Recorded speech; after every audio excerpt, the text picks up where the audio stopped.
आज का अंश गलातियों अध्याय 3 वचन 1 से 7 है। हम एक साथ पढ़ेंगे।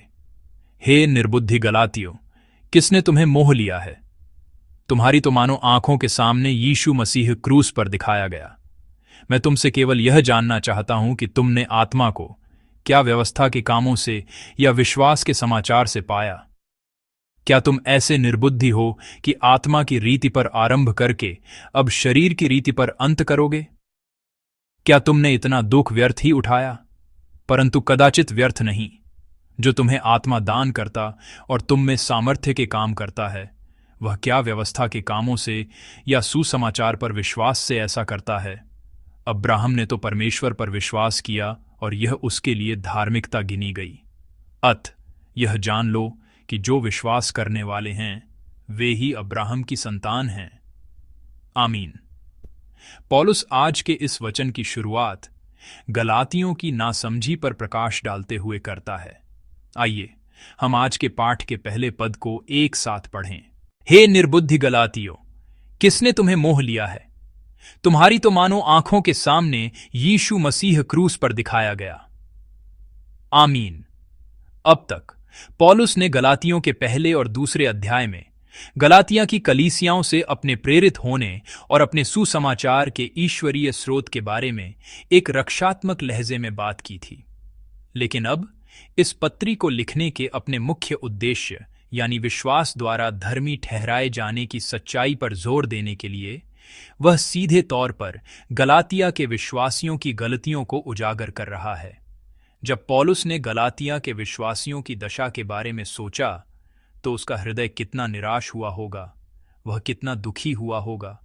हम पहले पद के शुरुआती शब्दों हे निर्बुद्धि गलातियों से पौलुस की इन भावनाओं का अंदाजा लगा सकते हैं।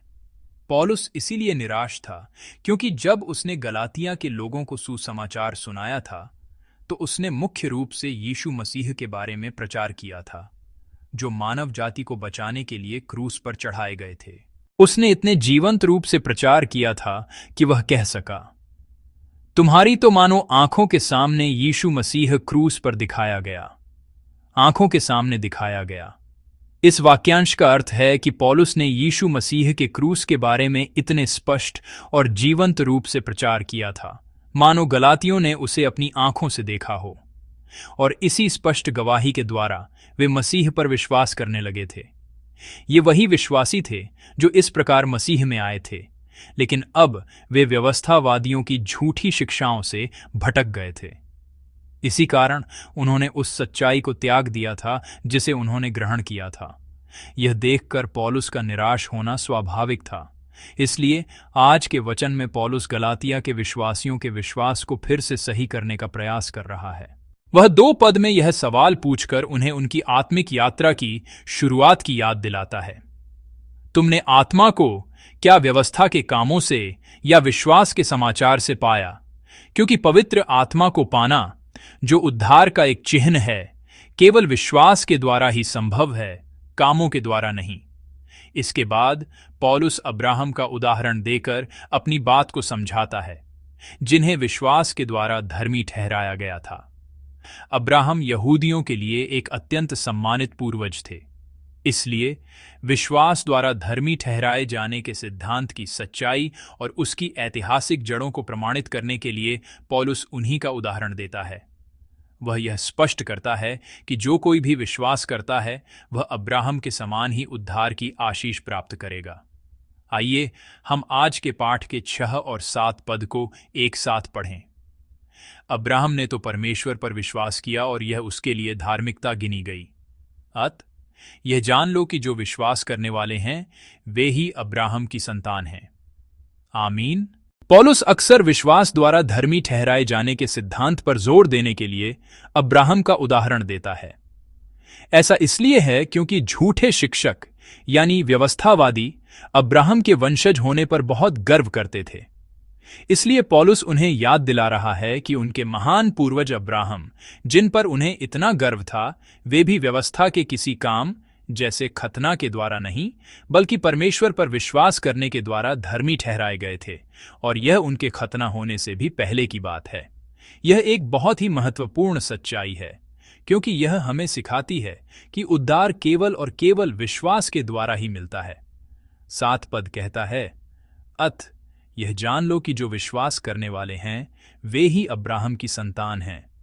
दूसरे शब्दों में, चूंकि अब्राहम विश्वास के द्वारा धर्मी ठहराए गए, इसलिए जो कोई भी उन्हीं के समान विश्वास करता है वही उनकी सच्ची संतान है और उसी मार्ग से उद्धार प्राप्त कर सकता है। यह वचन आज हमसे भी यही बात कहता है। इसका अर्थ है कि हम जो विश्वास के द्वारा बचाए गए हैं अब्राहम की सच्ची संतान हैं। यदि हमारे हृदय में परमेश्वर पर वैसा ही विश्वास है तो हम अब्राहम की संतान के रूप में उद्धार के उसी अनुग्रह के भागीदार हैं। इसलिए हमें अब्राहम के विश्वास के आदर्श को अपने हृदयों में संजो कर रखना चाहिए और उनके विश्वास का अनुसरण करते हुए जीवन जीना चाहिए। ऐसा करने के लिए यह समझना महत्वपूर्ण है कि अब्राहम वास्तव में कैसे व्यक्ति थे। तो विश्वास के पिता अब्राहम कैसे व्यक्ति थे? हम जानते हैं कि वे विश्वास के व्यक्ति थे, लेकिन वे ऐसे महान विश्वासी कैसे बन पाए? यदि हम ध्यान से सोचें तो अब्राहम मूसा से भी पहले के युग में रहते थे। उन्हें परमेश्वर की वह व्यवस्था नहीं मिली थी जो बाद में मूसा को दी गई। इसलिए अब्राहम व्यवस्था के उन नियमों और प्रावधानों को नहीं जानते थे जिन्हें हम आज जानते हैं। इतना ही नहीं, वे उद्धार की उस विस्तृत योजना से भी अनजान थे जो सदियों बाद यीशु मसीह के बलिदान के द्वारा पूरी होने वाली थी। फिर भी अब्राहम विश्वास के व्यक्ति और विश्वासियों के पिता बने। यह हमें क्या सिखाता है? यह हमें सिखाता है कि अब्राहम ऐसे व्यक्ति व्यवस्था के कामों के द्वारा नहीं, बल्कि केवल परमेश्वर पर विश्वास करने के द्वारा बने। 6 पद में विश्वास किया के लिए जो यूनानी शब्द इस्तेमाल हुआ है वह है पिस्टेउओ। इस शब्द का अर्थ है सौंपना, सुपुर्द करना या भरोसा करना। यह अपनी समझ पर निर्भर रहने के बजाय सब कुछ परमेश्वर के हाथों में सौंप देने और उन पर पूरा भरोसा करने के मनोभाव और कार्य को दर्शाता है। इसीलिए जब अब्राहम यह नहीं जानते थे कि वे कहाँ जा रहे हैं, तब भी वे परमेश्वर की बुलाहट पर निकल पड़े। जब उन्हें अपने इकलौते पुत्र इसहाक का बलिदान करने की आज्ञा मिली, तब भी वे परमेश्वर की आज्ञा मानने के लिए तैयार हो गए। निस्संदेह यह अब्राहम की व्यक्तिगत आज्ञाकारिता थी, लेकिन परमेश्वर ने उनके इसी विश्वास को आने वाली पीढ़ियों के लिए एक आदर्श ठहराया, और विश्वास का यही आदर्श आज हमारे सामने भी रखा गया है।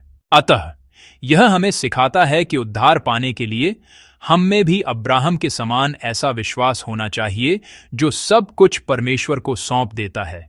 दूसरी बात, अब्राहम विश्वास के द्वारा धर्मी ठहराए गए थे। आदम के पाप के बाद पापी बन चुके मनुष्य के लिए धर्मी बनने का एकमात्र मार्ग परमेश्वर पर विश्वास करना ही है। अब्राहम के साथ भी ठीक यही हुआ। परमेश्वर ने अब्राहम के विश्वास को देखा और उसी विश्वास के आधार पर उन्हें धर्मी घोषित किया। इसलिए अब्राहम इसलिए धर्मी नहीं थे कि वे अपने आप में सिद्ध थे, बल्कि इसलिए कि परमेश्वर ने उनके विश्वास को देखकर उन्हें धर्मी ठहराया। विश्वास के द्वारा अब्राहम, जो स्वभाव से एक पापी मनुष्य थे, धर्मी ठहराए जा सके, और विश्वास का यही मार्ग अब्राहम के बाद आने वाले सभी लोगों के लिए खोल दिया गया है। इसीलिए आज भी जो कोई अब्राहम के समान विश्वास रखता है वह उसी विश्वास के द्वारा धर्मी ठहराया जा सकता है। अंततः यह सब हमें यही सिखाता है कि धर्मी ठहराए जाने की यह आशीष केवल परमेश्वर में सच्चे विश्वास से ही मिलती है। अब्राहम के पास ऐसा ही विश्वास था और इसी विश्वास के द्वारा वे धर्मी ठहराए गए। मैं प्रभु के नाम में प्रार्थना करता हूं कि हम सब में भी ऐसा ही विश्वास पाया जाए। प्रिय भाइयों और बहनों, गलातिया के विश्वासियों ने, जिन्होंने पहले सुसमाचार को बड़े आनंद से स्वीकार किया था, अब पौलुस से डांट सुनी। उन्हें निर्बुद्धि कहा गया। उन्हें डांटे जाने का कारण यह था कि उनका विश्वास डगमगा गया था और वे उस सच्चाई से मुंह मोड़ रहे थे जिसे उन्होंने अपनाया था। उनके विश्वास में एक गंभीर समस्या आ गई थी। आज के वचन के द्वारा हमने एक बार फिर इस सच्चाई को देखा है कि केवल परमेश्वर पर विश्वास ही हमें धर्मी ठहराता है और उद्धार के मार्ग पर ले चलता है। मैं आशा करता हूं कि हम सब यह कभी न भूलें कि इस संसार में जो हर पल हमारे विश्वास को हिलाने का प्रयास करता है, हमें परमेश्वर पर अपने विश्वास को दृढ़ता से थामे रहना है। तभी हम इस संसार पर जय पा सकते हैं और अपने विश्वास में स्थिर रह सकते हैं। मैं प्रार्थना करता हूं कि आज का दिन हमारे लिए आत्मनिरीक्षण का दिन हो। हम स्वयं से पूछें, क्या मेरा विश्वास भी गलातिया के विश्वासियों की तरह डगमगा रहा है? क्या मैंने उस पहली सच्चाई को त्याग दिया है?